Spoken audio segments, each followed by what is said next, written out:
as part of a Children's Bureau initiative to raise awareness of tribally engaged prevention and intervention efforts. The Center for Native Child and Family Resilience partnered with 5 tribal organizations, including the Oglala Lakota Children's Justice Center, to identify and enhance culturally based programs designed to strengthen community and family resilience in American Indian and Alaska Native communities. The center is committed to building the evidence base of tribal child welfare knowledge and practice through evaluation and sharing the knowledge gained through these projects with the field. This is the story of the Zuya Yuhan O'mani Program developed by the Oglala Lakota Children's Justice Center on the Lakota Sioux Pine Ridge Indian Reservation. The purpose of the program is to advocate for and protect the rights of children living on the Pine Ridge Indian Reservation in South Dakota, an area of 3,468 square miles with a population of close to 40,000. Historical practices of assimilation and discrimination have resulted in many children being taken from their Tiwahe and Tioshbae to foster homes outside the community, causing long-term grief and trauma among the Lakota people. Other complications in recent decades have compounded the trauma of children through violence and social misconduct.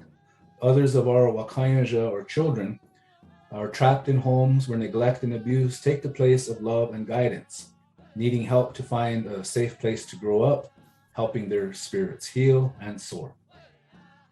Oglala Lakota Children's Justice Center actually the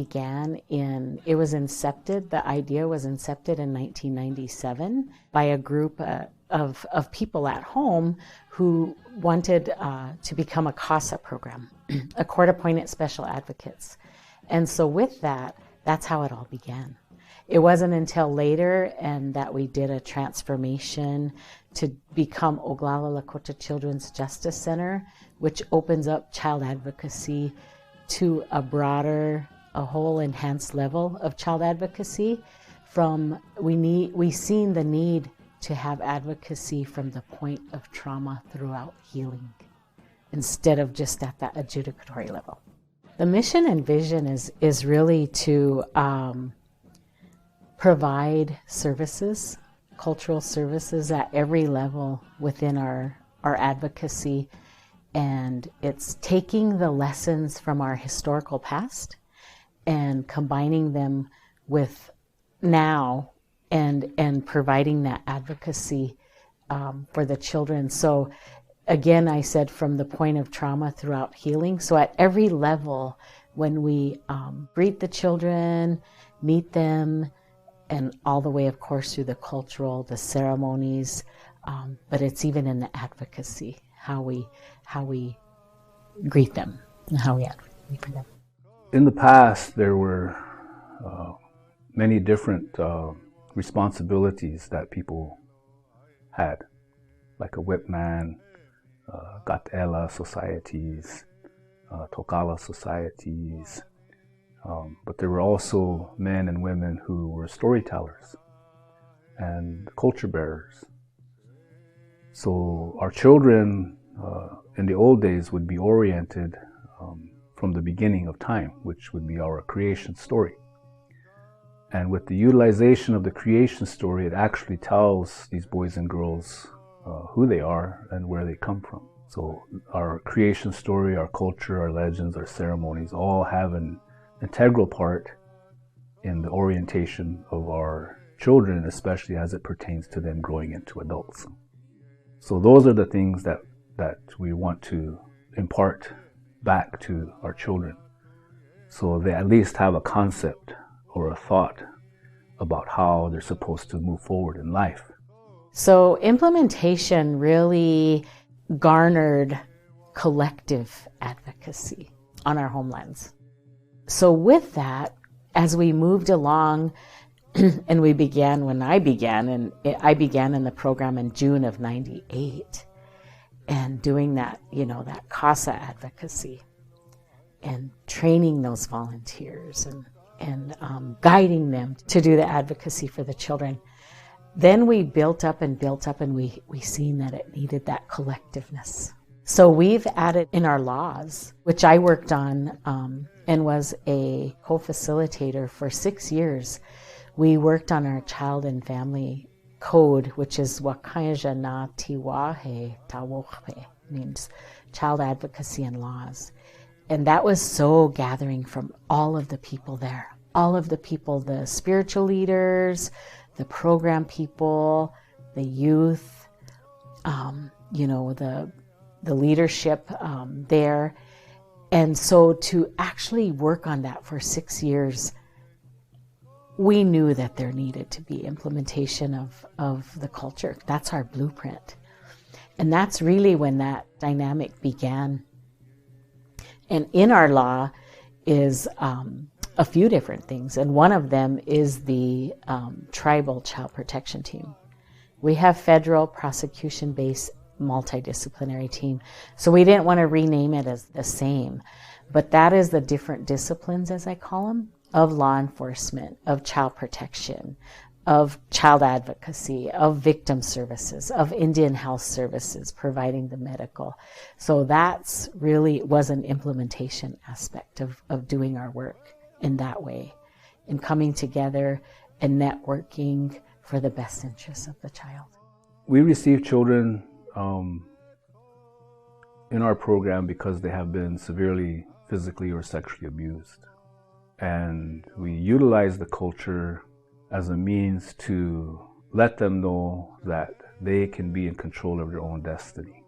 When they come to us, they're reserved, they're in a shell, and they don't want to talk because of the trauma that they experienced. And so with the use of the inikagapi, or the sweat lodge, and when we take them in there, it's pitch black. So there's nobody looking at them like a psychologist taking notes. It's more intimidating than it is healing. So when it's pitch black, there's nobody staring at them and expecting them to answer. And we go in and we soothe the spirit, calm the spirit down from the trauma by using songs and stories. And the atmospheric effect of the sweat lodge also helps to calm them down. So we're using the number one ceremony, which is the sweat lodge, to calm the spirit initially. Then we provide the orientation for them. And once they receive the orientation, they understand that perhaps their mother and father were not taught these things. And so this is why they continue to do harmful things to their children, like abandonment or abuse or neglect. And so once they have that understanding, then they realize that, okay, well, I can change that in my life. I can release it in a way where I'm not holding on to it, and that's the only thing I think about every day, from the moment I wake up to the time I go to bed. So we put it in their hands to say, and in a cultural way, that you have a responsibility to create your own destiny.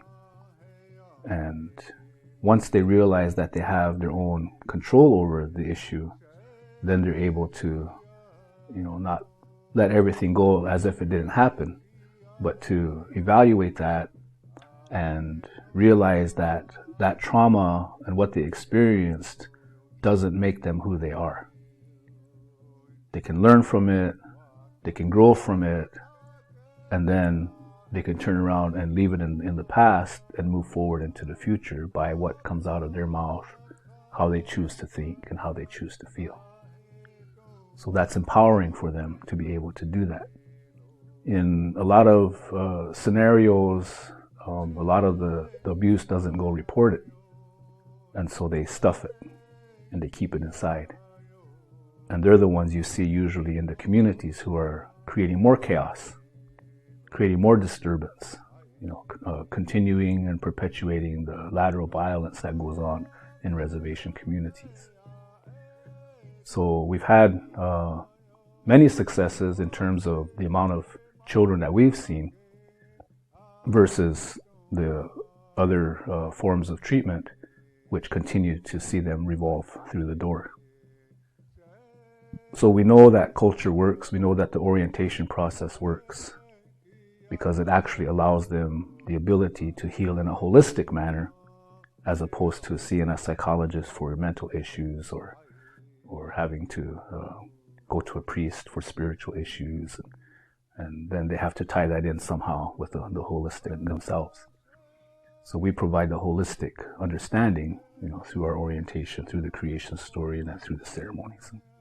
With this program, or Lana and Larry's program, they take you into ceremony, they teach you the creation story, they show you things, the cooking, the everything, the gender roles, and that's not something that we're taught in school. It's something that Native Americans were told, you can't do this. You cannot do this, it's wrong. And so even my mom growing up, she never prayed, she never spoke her language. My grandma never spoke her language. They were always afraid they were going to get in trouble. And so for me, that cultural part of that program was really, really important because I didn't know a lot about it. So the evaluation was a little bit daunting, as I say, when we got to that. However, having the team through the Center for Native Child and Family Resiliency and our own on the ground, who I've, over the years have been mentored by, I knew that we really looked at that world relational view, that Lakota practice model of view. So that's when it started coming into like a concept like, oh, this is what we do. This is how we do it. We're going to tell them what we need to look at. I wanted to do my practicum with the Oglala Lakota Children's Justice Center because not only do they advocate for the children, but they work with the courthouse and the other tribal programs in the tribe to help strengthen our convictions for the offenders. But not only that, they work with the families who are non-offending, and their main focus is the children, and that's always been something I wanted to do all my life, was something to help the children feel better.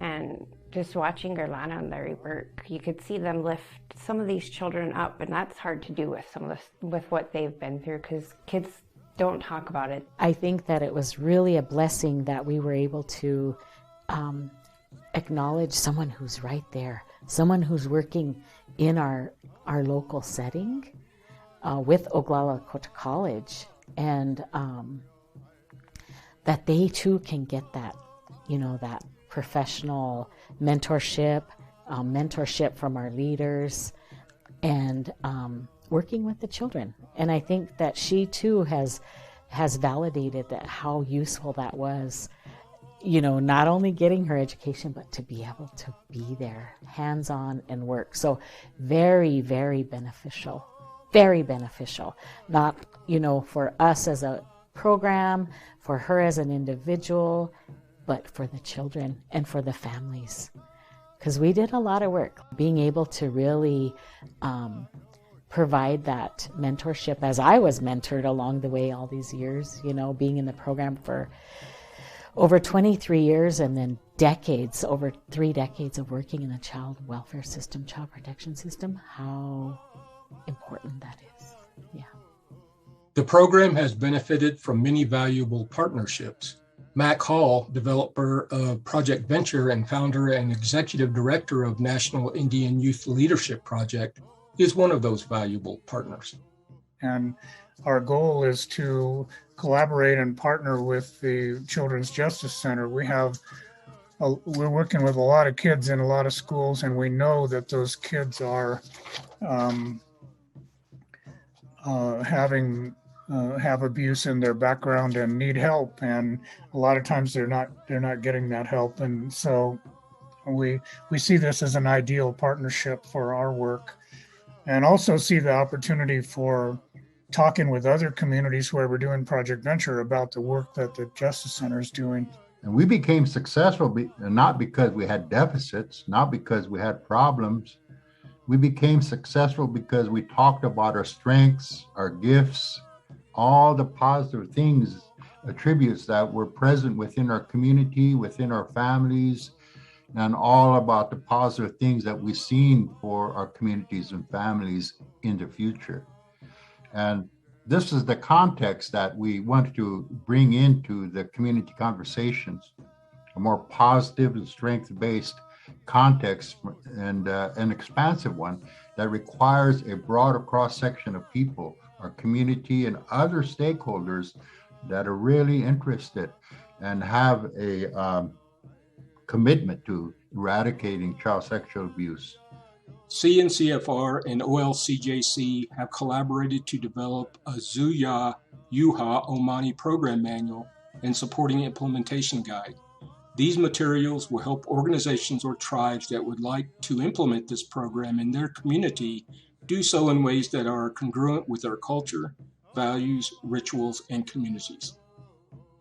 To learn more about the Oglala Lakota Children's Justice Center and access program materials, visit the OLCJC website and the CNCFR website.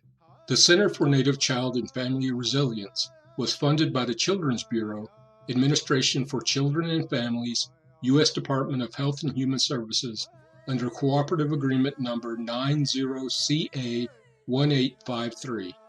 The contents of this product are solely the responsibility of JBS International Incorporated and do not necessarily reflect the official views of the Children's Bureau.